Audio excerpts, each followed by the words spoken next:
ಇವತ್ತು ನಾವು ಚಿರತೆ ಹುಡಿಕೊಂಡು ನಮ್ಮ ಫಾರ್ಮ್ ಹತ್ರ ಹೋಗಿದ್ವಿ. ಏನು ಅರ್ಥವೇ ಆಗ್ತಿಲ್ವೇ ಈ ಕೇಸು. ಹೆಲೋ ಎವ್ರಿವನ್, ಹೊಸ ದಿನ ಹೊಸ ವೈಬ್. ಇವತ್ತು ನಾವು ಚಿರತೆ ನೋಡೋಣ ಅಂತ ನಮ್ಮ ಫಾರ್ಮ್ ಹತ್ರ ಹೋಗಿದ್ವಿ, ಆದರೆ ಚಿರತೆನೇ ಇರಲಿಲ್ಲ. ಇವಾಗ ನಾನು ಯಾವ ಪ್ಲೇಸ್ ತೋರಿಸ್ತಾ ಇದ್ದೀನಿ ಅಲ್ಲೇ ಚಿರತೆ ಇದ್ದಿದ್ದು. ಇಲ್ಲೊಂದು ಸಮಸ್ಯೆ ಖಂಡಿತ ಇದೆ. ಚಿರತೆ ಆದರೂ ನೋಡೋಕೆ ಸಿಗಲಿಲ್ಲ, ಸೊ ಅದಕ್ಕೆ ನಾವು ಮೀನಾದರೂ ನೋಡೋಣ ಅಂತ ಮೀನು ಹಿಡಿಯೋಕ್ಕೆ ಹೋದ್ವಿ. ಅಪ್ಪು ಮತ್ತು ಅಣ್ಣ ಇಬ್ಬರು ಕೂಡ ಮೀನು ಹಿಡಿತಿದ್ರು.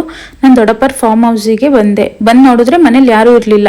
ಆಮೇಲೆ ನಮ್ಮ ದೊಡ್ಡಮ್ಮ ಬಂದು ನನಗೆ ಟೀ ಮಾಡಿಕೊಟ್ರು.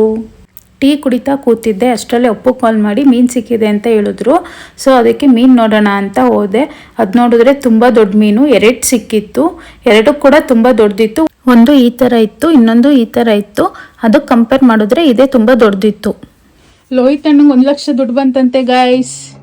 Congratulation brother. ಅಬ್ಬಬ್ಬಬ್ಬ ಲ್ಯಾಟ್ರಿ. ಅಣ್ಣವ್ರ ಮನೆಗೆ ಬಂದಿದ್ವಿ. ಅಮ್ಮ ಬಿರಿಯಾನಿ ಮಾಡಿದರು. ಅಮ್ಮ ಮಾಡೋ ಬಿರಿಯಾನಿನೇ ಡಿಫ್ರೆಂಟು, ಚೆನ್ನಾಗಿರುತ್ತೆ. ನೆಕ್ಸ್ಟ್ ವಿಡಿಯೋದಲ್ಲಿ ನಾನು ಶೇರ್ ಮಾಡ್ಕೊಳ್ತೀನಿ ರೆಸಿಪಿ ಯಾವ ಥರ ಮಾಡಿದ್ರು ಅಂತ. Thank you. ಹೀಗೆ ಸಪೋರ್ಟ್ ಮಾಡ್ತಾಯಿರಿ.